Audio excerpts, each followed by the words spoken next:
I get it. You've been scrolling through a dozen gaming laptops, each with a glossy photo and a headline that promises ultimate power. The frustration kicks in when you finally click buy, the box arrives, and the machine feels more like a glorified media player than the beast you imagined. I've seen that disappointment too many times, so today I'm breaking down the ASUS ROG Strix G16 the way a real buyer would, before you hand over a chunk of cash. Link is in the description if you want to check the product details on Amazon.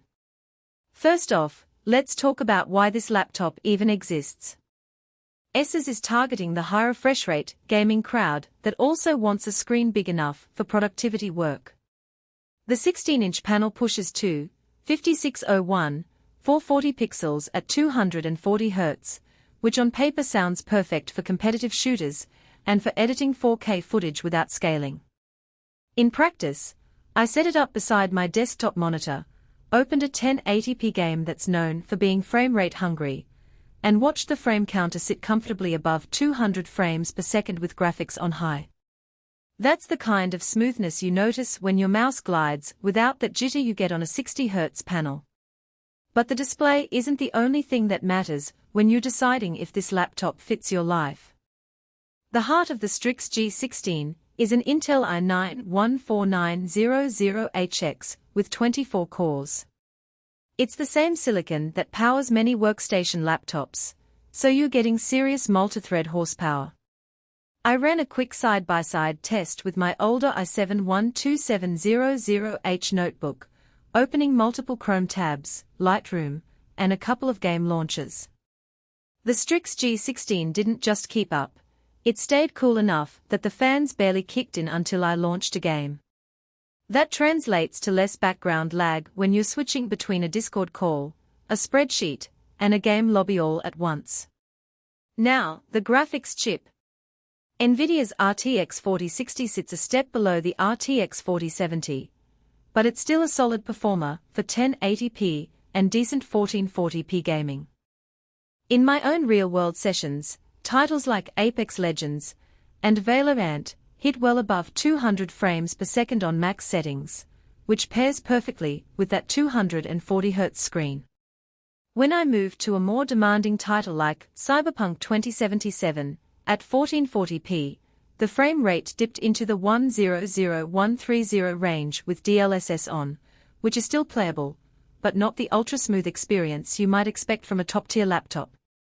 So if you're planning to push every game at max settings on a 4K monitor, you'll feel the limits. However, for most competitive and mainstream titles, the RTX 4060 feels right at home. Storage is where the Strix G16 shines in everyday use. A 2TB PCIe 4.0 SSD loads Windows in a few seconds, and games install in under a minute.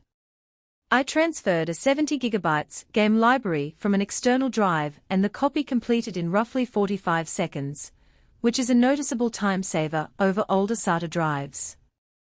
The 32GB of DDR5 RAM means you can keep dozens of applications open without the system resorting to swap, something I appreciated while running OBS for streaming while gaming. For creators who need to edit video or render 3D models on the go, that combination of RAM and fast storage reduces the wait for export moments that can ruin a workflow. Connectivity is another practical angle. Wi-Fi 6 and Bluetooth 5.2 give you a reliable wireless experience, and the laptop includes two USB 3.2 Gen 2 Type-A ports, a USB-C with power delivery, HDMI 2.1, and a headphone jack. I plugged a 144 Hz monitor via HDMI while the laptop was running a game, and there was no noticeable input lag. The presence of a full-size HDMI is a small but important convenience for anyone who still uses external displays for work or gaming sessions. So who should actually consider buying this machine?